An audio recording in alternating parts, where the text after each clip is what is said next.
프로야구 감독 중에 그 명장으로 꼽히는 감독이 김성근 감독이라고 합니다. 이분이 감독으로서 아주 성공한 사람인데 이 성공 비결 중 하나가 선수들에게 방심하지 않도록 잘 조절하는 것이라고 합니다.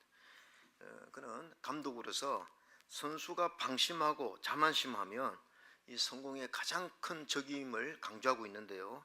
그래서 팀이 큰 승리를 한 날, 큰 점수로 이긴 날은요, 선수들에게 휴식을 주지 않고 오히려 자정까지 그냥 훈련을 시킨다고 합니다. 그게 너무한 게 아닌가 생각할 수 있지만 그게 바로 이 계속적인 그 승리의 비결이라고 합니다. 신앙의 적 중에 하나가 마찬가지로 이 방심입니다. 이 방심은요, 자만심에서 나오는 거죠. 긴장을 놓치는 거예요. 이런 예가 성경에 참 많습니다. 여러분, 여리고성은 정말 난공불락의 성이었습니다. 긴장하고 기도하고 하나님의 도움을 구하고 그렇게 해서 여리고성이 무너뜨려져 여리고성을 정복했습니다. 이게 막 그 승리가 도취되고 난 다음에 아이성은 여리고성에 비교하면 너무 작은 성이에요. 자만심을 가지고 들어갔다가 패배한 그런 내용이 있죠. 이런 예들은 참 많습니다. 오늘 야곱의 이야기가 이것을 잘 보여줍니다. 야곱의 평생 숙제가 뭡니까? 야곱이 왜 지금 외삼촌 집에서 이렇게 고생을 했습니까? 20년 동안 형 에서와의 인간관계 갈등 때문에 그랬습니다.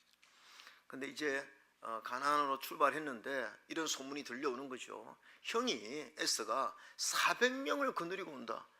아니, 동생 만나러 오는데 왜 400명입니까? 이거는 죽이려고 오는 것과 같다. 그래서 그때의 이 야곱의 이 심정을 창세기 32장 7절에 같이 한번 읽어봅시다. 시작. 야곱이 심히 두렵고 답답하여 자기와 함께한 동행자와 양과 소와 낙타를 두 떼로 나누고. 야곱이 심히 두렵고 답답하다. 이는 한마디로 말하면 죽을 맛이라는 것입니다. 인간적으로 이제 방법이 없는 거예요. 머리가 좋은 야곱도 이걸 어떻게 해결할 수 없는 것입니다. 400명을 거느리고 죽이러 오는데 도망갈 수도 없고 처자식도 많고 그 많은 양떼와 가축을 어떻게 하겠습니까?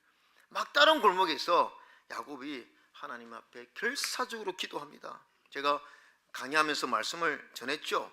그러면서 그 씨름하면서 기도한 그 32장 26절에 그가 이르되 날이 세려하니 나로 가게 하라. 야곱이 이르되 당신이 내게 축복하지 아니하면 가게 하지 아니하겠나이다. 이거는 결사적으로 하나님을 붙드는 것과 같은 것이죠. 그래서 결국 하나님의 은혜를 받게 됩니다. 그래서 28절 여러분 읽으세요. 시작. 그가 이르되 내 이름을 다시는 야곱이라 부를 것이 아니요 이스라엘이라 부를 것이니 이는 내가 하나님과 및 사람들과 겨루어 이겼음이니라. 제가 말씀드렸죠. 하나님과 겨루어 이겼다는 건 무슨 뜻입니까? 하나님이 저 주셨다는 것입니다. 다시 말하면 하나님이 큰 은혜를 베풀어 주셨다는 거죠. 야곱이 결사적으로 하나님께 매달렸을 때 하나님은 야곱에게 큰 은혜를 부어 주셨다는 것입니다.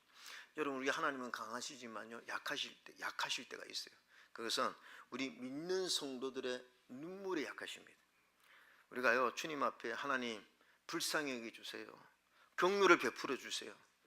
기도 중에 가장 강력한 기도가요, 다윗의 자손 예수여 나를 불쌍히 여겨 주세요. 저도요, 급박할 때는 제가 잘 쓰는 기도, 주님 불쌍히 여겨 주세요. 우리 성도들이 너무나 큰 위기를 당했다. 저는 다른 기도 하지 않습니다. 아침에 하나님 그 집사님 불쌍히 여겨 주세요. 긍휼을 베풀어 주세요. 그 기도합니다. 제가 기도할 때 가장 강력한 기도, 가장 응답이 빠른 기도 중에 하나가 우리 같이 해볼까요? 주여 불쌍히 여겨 주세요. 여러분 한번 그렇게 한번 기도해 보세요. 그럼요, 하나님은 항상 성도의 눈물에 약하십니다. 히스기야의 눈물에, 한나의 눈물에, 기도에 약했다는 거죠. 야곱의 이 기도에 하나님 약했고 하나님의 은혜를 베풀어 주셨어요. 결과가 어떻게 됐습니까? 창세기 33장 4절에 보면 이 자기를 죽이려고 쫓아왔다고 생각했던 에서가 어떻게 하느냐 하면 읽읍시다. 시작. 에서가 달려와서 그를 맞이하여 안고 목을 어긋맞추어 그와 입맞추고 서로 우니라. 완전히 역전이 된 거죠. 과거의 모든 원한, 미움 이게 다 눈 녹듯이 사라지고 형이 그냥 뭐 칼을 내미는 것이 아니라 안고 목을 맞추고 울고, 이거 뭐 하나님이 이렇게 사실은 도와주신 거죠. 이래서 이 에서가 뭐라고까지 하느냐면, 동생 내가 이제 가이드 해줄게. 그게 12절에 에서가 이르되 우리가 떠나자, 내가 너와 동행하리라. 근데 야곱은 머리가 비상하지 않습니까? 여전히 야곱은 에서가 가까이 하기에 너무 먼 당신입니다. 부담스러우니까 핑계를 대고 내가 따로 하겠다 이렇게 한 거죠. 자, 이때 형과 헤어진 이 시점에 야곱은요 최정상, 인생의 최정상이 선 겁니다. 모든 문제가 해결된 거예요. 20년 동안 고민했던 에서와의 문제가 해결된 것입니다. 그 다음에 그 라반, 그 20년 동안 라반에게 얼마나 속임을 당했습니까? 그거 다 해결됐습니다. 그 다음에 하나님이 야곱에게 물질의 복도 많이 주셨어요. 그리고 아내와 자녀들의 복도 많이 주셨습니다. 야, 모든 문제가 해결된 이 상태에서 이제 야곱은 어떻게 생각했을까요? 이제 꽃길만 걸을 수 있겠다 생각했습니다. 꽃길만 걸을 수 있겠다. 근데 여러분, 안도의 한숨을 쉰 야곱. 근데 우리가 영적으로 보면요, 이럴 때 우리가 더 조심해야 된다는 거죠. 우리가 기도 제목이 이제 없을 때, 너무나 평안할 때 우리는요 영적으로 긴장을 늦추지 말아야 됩니다. 제가 말씀드렸나요? 에베레스트에서 발생하는 사망사고의 80%는 올라갈 때가 아니래요. 올라갈 때는요 한 걸음 한 걸음 긴장하면서 얼마나 최선을 다하고 올라간, 정상에서 사진 찍고 내려오다가 80%가 죽는데요. 방심하니까 나 이제 정상에 올라갔다, 이런 마음으로 긴장의 끈을 늦추다 보니까 그냥 추락하는 것입니다. 영적으로도요 비슷한 원리가 작동합니다.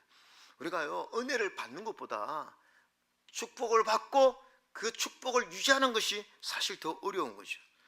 오늘 야곱이 인생의 이 모든 어려움을 극복하고 이제 산 정상에 올라왔는데 바로 이어서 추락하는 장면이 나옵니다.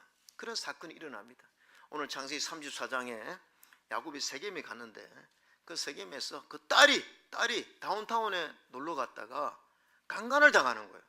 자, 한번 34장 1절, 레아가 야곱에게 낳은 딸 디나가 그 땅의 딸들을 보러 나갔더니, 2절 같이 읽읍시다. 시작.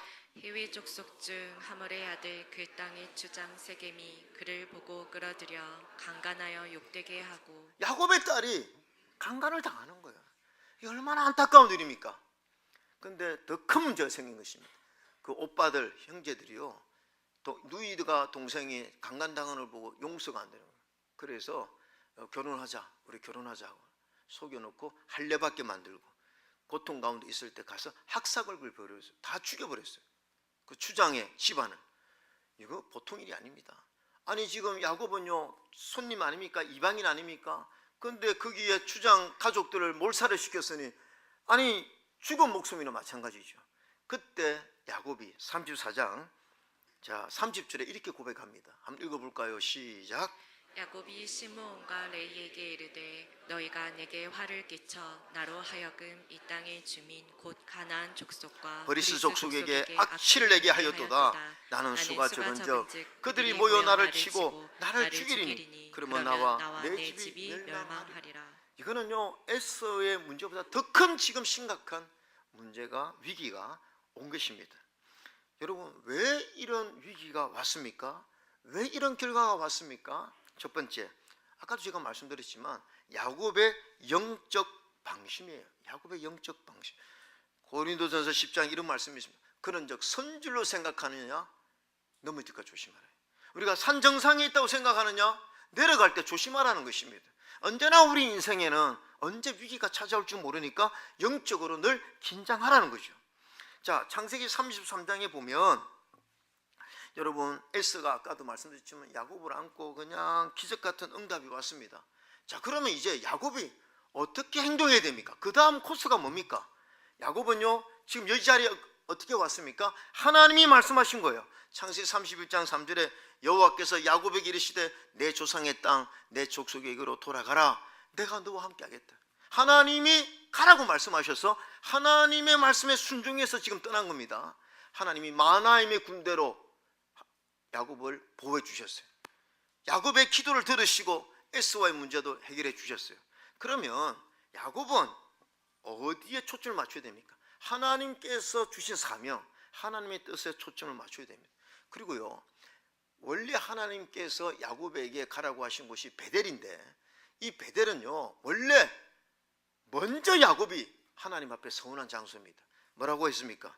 창세기 28장에 하나님, 내가 만약에 하나님이 이 자리까지 돌아오게 하신다면 내가 하나님 앞에 11조를 드리고 이곳에서 하나님께 제사를 드리겠습니다. 창세기 28장 22절에 그렇게 나와 있잖아요. 자기가 이렇게 약속한 것입니다. 그러니까 야곱은 이런 하나님의 은혜를 경험하고 나서 이제 곧장 베델로 올라가야 됐어요. 근데 왜 베델로 가지 않고 숫꽃을 거쳐서 세겜으로 갔을까요? 너무 평안하니까 영적으로 방심한 거예요. 근데 왜 세겜입니까? 왜 숫꽃입니까? 자, 17절을 보면 야곱의 영적 상태를 잘 보여줍니다. 17절 한번 읽어볼까요? 시작.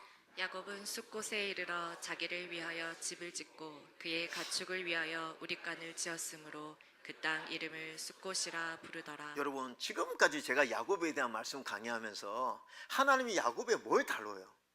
야곱은 머리가 좋은 사람이잖아요. 그러다 보니까 자기 깨가 있는 사람입니다. 처세술이 뛰어나요. 그러니까 하나님 중심이 아니라 언제나 자기 애가 강했어요. 자기 중심, 자기가 결정하고. 그러다가 위기를 당하니까 하나님 살려주세요. 나 이제 하나님 중심 됩니다. 하나님 나 도와주지 않으시면 나 안 됩니다. 하고 무릎을 꿇고 하나님께 항복을 했습니다. 그런데 살만하니까 자기 중심이 또 살아난 거예요. 보세요. 자기를 위하여 집을 짓고. 성경은 이렇게 표현한 이유가 있습니다. 야곱의 옛 본성이 또 살아난 거예요. 힘들고 어려울 때는 하나님 도와주세요. 하나님만 내가 의지하겠습니다 했는데 이제는 숙제 다 끝나고 평안하고 기도 제목 없으니까 내가 결정하겠다. 내가 하겠다. 여러분, 오늘 야곱은요 숫곳에 갔을 때, 여러분 사실은 이 당시의 이 상황을 보면 야곱이 어디에 정착하는가는 영적으로 굉장히 중요합니다. 하나님의 인도를 받아야 되는 거예요. 근데 자기가 결정합니다. 숫곳에서 결정합니다. 야, 숫곳 좋아요. 여기 사업하면 잘 될 것 같아요. 그래서 자기를 위하여 또 가축을 위하여 집을 짓고, 그러다가 주변을 보니까 세겜이 더 좋은 거예요. 세겜이. 야, 세겜이 더 좋네. 그래서 세겜으로 머리를 빨리 굴려서 옮깁니다. 그리고 자 18절, 야곱이 바단 아람에서부터 평안히 가나안 땅 세겜 성읍에 이르러 그 성읍 앞에 장막을 치고, 19절 여러분 읽으세요. 19절입니다. 19절 시작. 그가 장막을 친 밭을 세겜의 아버지 하몰의 아들들의 손에서 베크시타에 샀으며. 여러분, 땅을 산다는 것은 굉장히 중요한 결정입니다. 그런데 베크시타에, 그 당시 1크시타가 양 한 마리 값이래요. 그러면 100마리의 양값으로 이 땅을 샀으니 그 목초지 평당 얼마 하겠습니까? 그러니까 어마어마한 땅을 샀다는 거예요. 그러면 이렇게 중요한 결정에 하나님께 여쭤보든지 하나님 뜻이 있는지 알아보든지 해야 되는데 자기가 다 결정해 버리는 것입니다. 왜 그렇습니까? 여러분, 항상 야곱은요 자기 중심이 강했던 사람이에요. 이제 평안하고 살만하니까 하나님의 도움이 별로 필요 없는 거예요. 하나님의 존재가 자기에게 별로 중요하지 않았던 것입니다. 왜 우리가 이런 영적 긴장을 늦추지 말아야 되는 이유는 사실은요 우리가 다 야곱의 DNA를 가지고 있어요. 일부 예배 끝나고 어떤 성도님이 저한테, 목사님 야곱 설교 언제 끝나느냐고. 왜 그러세요? 그러니까 매주 저한테 하는 얘기 같다고. 그래서 저는 저한테도 하는 얘기 같다고. 저도 야곱의 DNA를 가지고 있거든요. 여러분 다 우리는요 야곱의 DNA를 가지고 있습니다. 힘들고 어려우면 하나님 도와주세요, 내가 하나님 중심으로 살겠습니다 해놓고 평안하고 기도 제목 없으면 주일도 빠지고 또 세상으로 나가고 인본주의가 되는 이런 야곱의 DNA를 우리는 다 가지고 있습니다. 이런 얘기했습니다. 어떤 그 아들의 수술실 앞에서 아버지가 바닥에 엎드려 울면서 기도했습니다. 하나님, 이번에 제 아들 살려주시면 제가 술도 끊고 주일도 성수하고 남은 인생 교회에서 봉사하며 살겠습니다. 목사님에게도 기도 부탁하고, 수술이 잘 끝나고 대성공이었고 아들은 건강을 회복했습니다. 한참 지난 후 목사님이 그 아버지를 만났어요.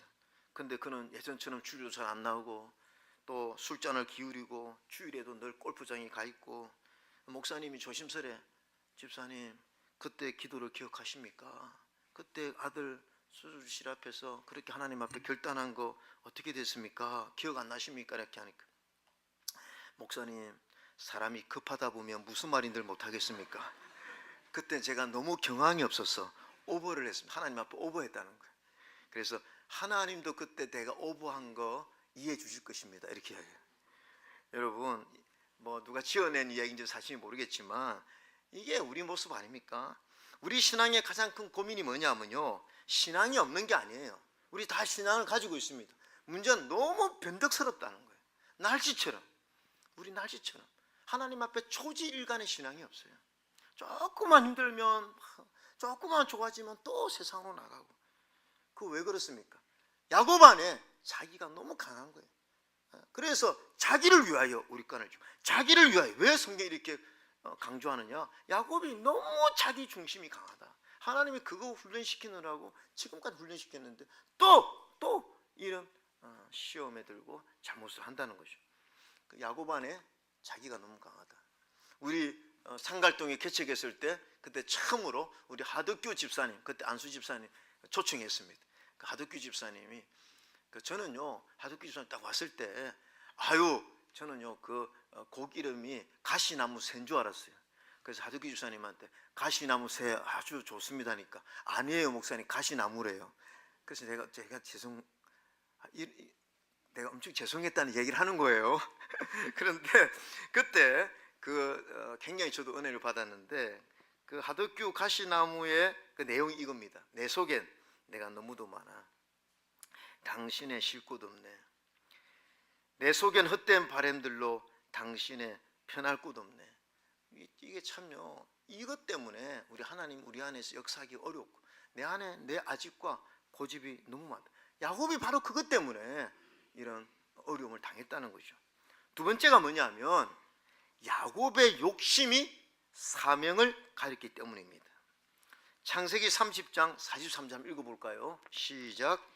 이에 그 사람이 매우 번창하여 양떼와 노비와 낙타와 나귀가 많았더라. 여러분, 야곱은요 베델에서 떠날 때 아무것도 없었어요. 하나님이 다 도와주셨어요.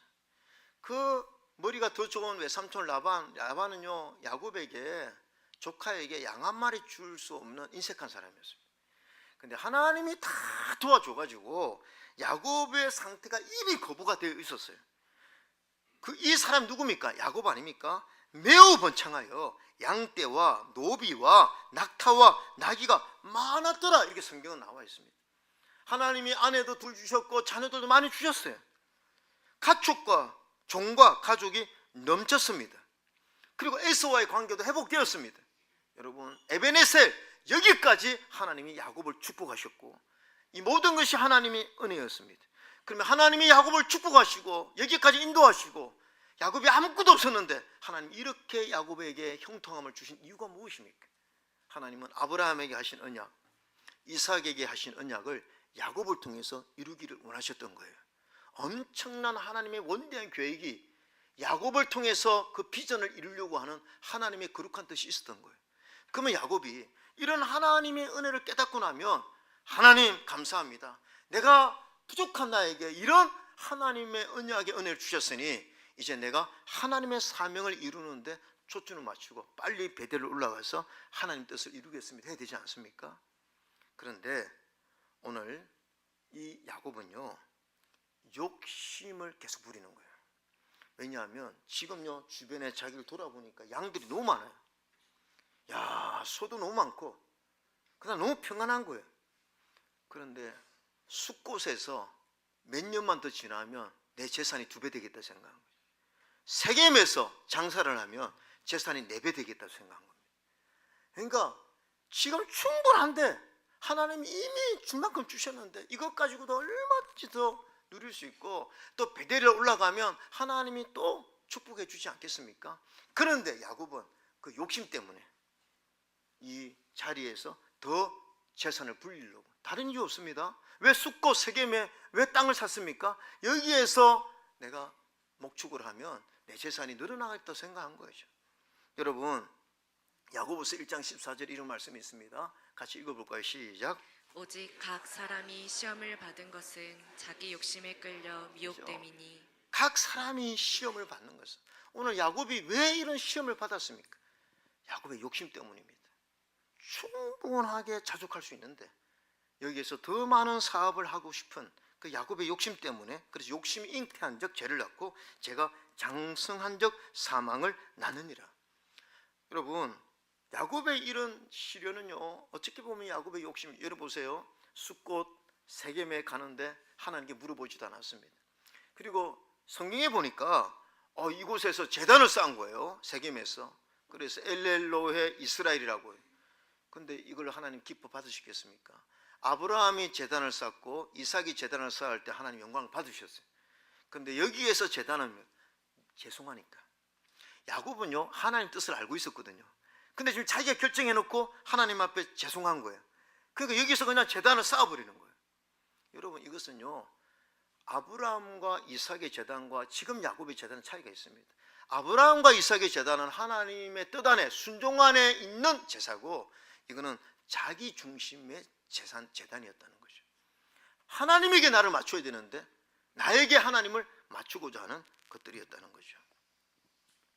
여러분, 욕심이 들면요, 우리에게 주신 하나님의 비전과 사명은 우선순위에서 밀리게 되어 있습니다. 우리의 마음은 하나입니다. 두 개가 아니에요. 그래서 하나님께 가장 큰 계명 중에 하나가 뭐냐면, 마음을 다하고 뜻을 다하고 목숨을 다하고 정성을 다해서 하나님을 사랑하는 거다. 그러니까 하나님을 기쁘시게 하는데 내 마음을 다해야 되는 거죠. 근데 욕심이 생기면요, 내 마음이 정성을 다하고 뜻을 다하고 목숨을 다하고 마음을 그 욕심 부리는데 뺏겨버려요. 그러면 세상에 대한 욕심에 내 마음을 뺏기는데 어떻게 사명을 생각하고 하나님의 거룩한 뜻을 생각합니까? 그러니까 이 우선순위에서 사명은 가려져 버리는 거죠. 오늘 야곱이 하나님 뜻을 몰랐던 게 아니에요. 세상의 욕심에 자꾸 취하다 보니까 야곱에게 원했던 하나님의 이 원대한 비전을 잊어버린 것입니다. 여러분, 우리가 잘 나갈 때 방심과 욕심으로 인해서 우리 인생에 시험이 찾아오고 하나님 주신 사명을 놓치고 살아갈 때가 많이 있습니다. 왜 그렇습니까? 우리는 다 양 같아서 그렇 행한다는 거죠. 근데 여기에서 우리에게 은혜가 있습니다.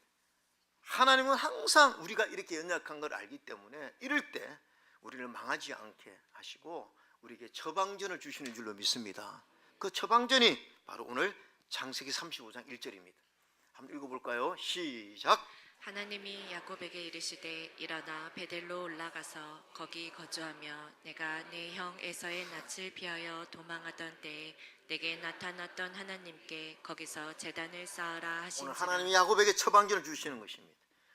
결론적으로 말하면 너 중심 모드에서 하나님 중심 모드로 바꾸라는 거야. 그게 너가 살 길이라는 거죠. 너 지금 너 중심으로 살지 않았느냐? 너가 왜 숫곳을 결정하고, 너가 왜 세겜을 결정하고, 너가 왜 베크시타의 그 땅을 샀느냐? 너 중심이지 않았느냐? 그래서 너에게 시험이 왔다. 그것을 이길 수 있는 방법, 이제는 하나님 중심 모드로 바꾸라. 그게 뭡니까? 다시 베델로 올라가라는 거예요. 그 베델로 올라가서 하나님의 뜻 안에 머물러 있으라는 거예요. 그리고 하나님의 말씀에 순종의 태도를 가지라는 거죠. 하나님 그렇게 우리에게 처방전을 말씀하시는 겁니다. 자, 그때 야곱이 평안할 때 신앙이 유지되면 좋겠지만 우린 대부분 그렇게 못하죠. 야곱은 그래도 잘한 것이 뭐냐면 이런 위기 때는 항상 하나님 붙들었어요. 야곱이 잘한 게 그게 있습니다. 평안할 때 좀 잘하면 좋은데 위기 때 그래도 하나님께 붙든 거죠. 그게 2절에 나옵니다. 야곱이 자기 집안 사람과 모든 자기는 너희는 이방 신상도 버리자. 자신을 정결하게 하고 너희들 의복을 받고 입어라. 그러면서 3절 우리가 일어나 베델로 올라가자. 내 환난 날에 내게 응답하시며 내가 가는 길에서 나와 함께 하신 하나님께 내가 거기서 제단을 쌓으려 하노라. 이게 뭡니까? 하나님 회개합니다. 나 중심에서 이제는 하나님 중심으로 다시 모두를 바꾸겠습니다. 이거예요. 그렇게 야곱이 결단하고 오늘 하나님 앞에 참 예배자로 올라갔을 때 어떤 결과가 일어났습니까? 자, 35장 5절입니다. 같이 한번 읽어봅시다. 35장 5절 시작. 그들이 떠났으나 하나님이 그 사면 고을들로 크게 두려워하게 하셨으므로 야곱의 아들들을 추격하는 자가 없었더라. 하나님이 다 막아주신 거예요. 여러분, 야곱의 아들들을 죽이고하는 자가 없게 하신 이유는 뭐냐면 하나님이 그들을 두려워하게 하셔서 야곱을 보호해 주신 것입니다. 사랑하는 성도님들, 내가 내 인생의 주인이 되면요 괜찮을 것 같은데 내 인생에 걱정, 근심, 염려거리가 많이 생기는 거예요. 그런데 하나님이 내 인생의 주인 되게 하면요 하나님이 다 막아주시는 줄로 믿습니다. 그래서 참된 평화와 참된 은혜와 참된 축복이 우리에게 임하는 거예요. 저는 오늘 우리 하나님교회 성도님들이 마지막 35장 7절에 그가 제단을 쌓고 그곳을 엘베델이라 불렀으니 이는 그의 형의 낯을 피할 때 하나님이 거기서 그에게 나타나셨습니다. 엘베델이 무엇입니까? 내가 베델의 하나님을 다시 만났다는 거예요. 옛날에 순수하게 하나님 불뜨던 그 신앙을 내가 다시 해보겠다는 것입니다. 여러분도 엘베델의 하나님이 되어서 하나님의 철저한 보호를 받는 은혜가 있기를 주님의 이름으로 축원합니다. 아멘.